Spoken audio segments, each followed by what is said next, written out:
বাবা, বাবা দেখুন না, বাবা দেখুন না, এখানে লাগছে। কি হয়েছে? খুব জ্বলছে দেখি, বাবা, দেখি। খুব জ্বলছে। ওই না তো। স্যার জ্বলছে বাবা, একটু দেখুন না। আরে আশ্চর্য, আমি তো কিছু দেখতে পাচ্ছি না। কি হয়েছে? ভালো করে দেখুন না বাবা। আমি দেখতে পাচ্ছি না।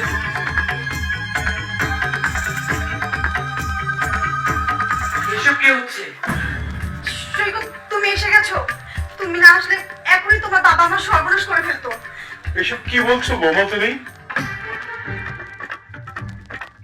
মান্তাসা তোমার মেয়ের বয়সী, আর তুমি তার সাথে এসব কি করে করতে পারলে বাবা?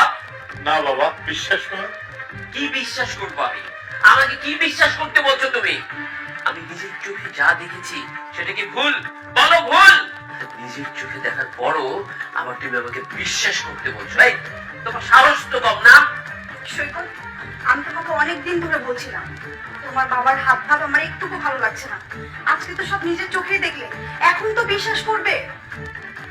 বোমা, আমি তোমার পায়ে পড়ি, তুমি এভাবে আমাকে কলঙ্কিত করে পৃথিবীর সমস্ত বাবাদের সন্তানদের কাছে আর ছোট করো না।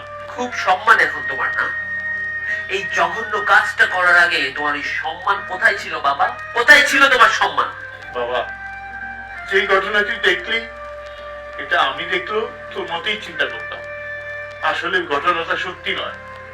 বোমা হঠাৎ করে দৌড়ে এসে চুপ থাকেন আপনি। নিজের ছেলের বউয়ের সাথে এরকম খারাপ আচরণ করার পরে আবার বাহানা বানাচ্ছেন। লজ্জা করে না আপনার? সৈকত, আজ তুমি যদি এর একটা বিহিত না করো, তাহলে তোমার সাথে সংসার করা আমার পক্ষে সম্ভব না।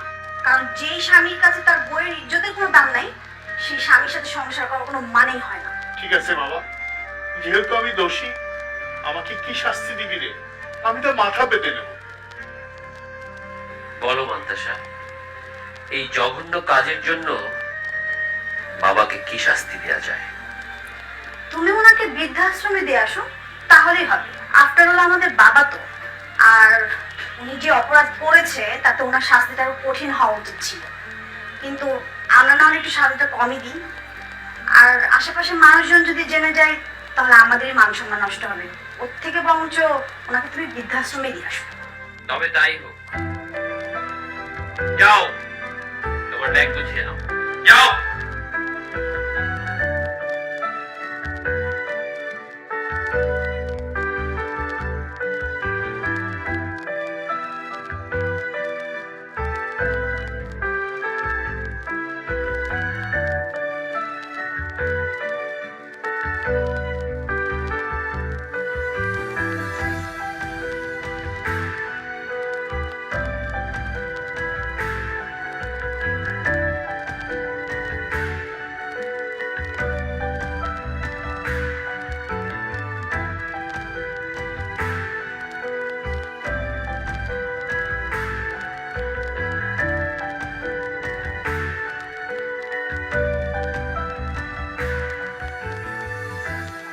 বাবা, এটা কোথায় নিয়ে এলি? বৃদ্ধাশ্রম মনে হচ্ছে না। এখানে তো একটা ব্যাগ আমার, আর একটা ব্যাগ কার? এটা বৃদ্ধাশ্রম না বাবা, এটা আমার নতুন বাসা। আর এটা আমার ব্যাগ। কি বলছিস বাবা? তুই আমার সাথে থাকবি এখানে? হ্যাঁ বাবা, আমি এখানেই থাকবো। আর ওই বাসা আমি ছেড়ে দিয়েছি। কি বলছিস বাবা? তাহলে বৌমা কোথায় থাকবে? তার চিন্তা ছাড়ো, তোমার চিন্তা তো সে করে না। তুমি কেন তার চিন্তা করছো? তার মানে তুই? হ্যাঁ বাবা, আমি সবটাই জানি। অনেকদিন থেকে মান্তাসা তোমাকে বাড়ি থেকে বের করে দেওয়ার চেষ্টা করছিল। তারপর একদিন হঠাৎ। আর তুমি কোনো চিন্তা করো না। ওই বুড়োটাকে বাসা থেকে বের করে দিতে পারলে বাসাটা একদম ফাঁকা। তখন তুমি যখন ইচ্ছে বাসায় চলে আসতে পারো। আর ধর, ওর কথা বাদ দাও তো। ও তো সেই সকালে যায় আর রাতে ফেরে। আবার মাঝে মাঝে তো অফিসের কাজে 6-7 দিন ঢাকার বাইরেই থেকে। কার সাথে কথা বলছো? ও আমার বান্ধবী শারমিন। আচ্ছা আচ্ছা, কি বলছো? ওকে বলছিলাম যে আমি তো মাঝে মাঝে বাসায় একাই থাকি, তো ও যদি বাসায় এসে আমার সাথে কয়েকদিন থাকে তাহলে আমার জন্য ভালো লাগবে না? ঠিক আছে, আসো ভিতরে এসো। বাবা, মান্তাসা পরকে জড়িয়ে গেছে, আর সেজন্যই সে তোমাকে বাড়ি থেকে বের করার ষড়যন্ত্র করেছে। এটা আমি বুঝতে পেরেছি বাবা। আমি তো আমার বাবাকে জন্মের পর থেকে দেখে আসছি। তুমি আমাদের জন্য কত কি না করেছো, আমার জন্য, আমার মায়ের জন্য। তুমি নিজের দিকটা কখনো দেখোনি।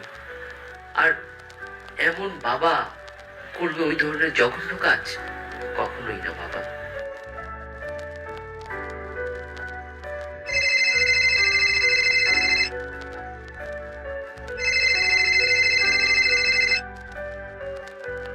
হ্যালো, এই বুড়াকে বৃদ্ধাশ্রমে রেখে আসতে তোমার এত সময় লাগে?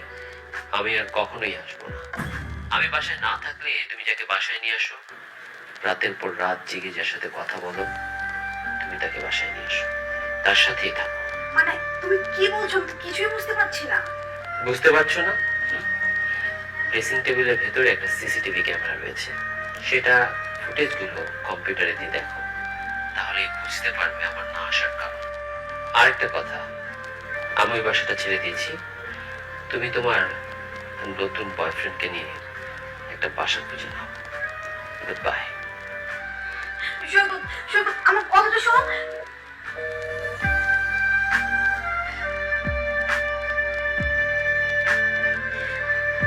এখন আমি কি করবো?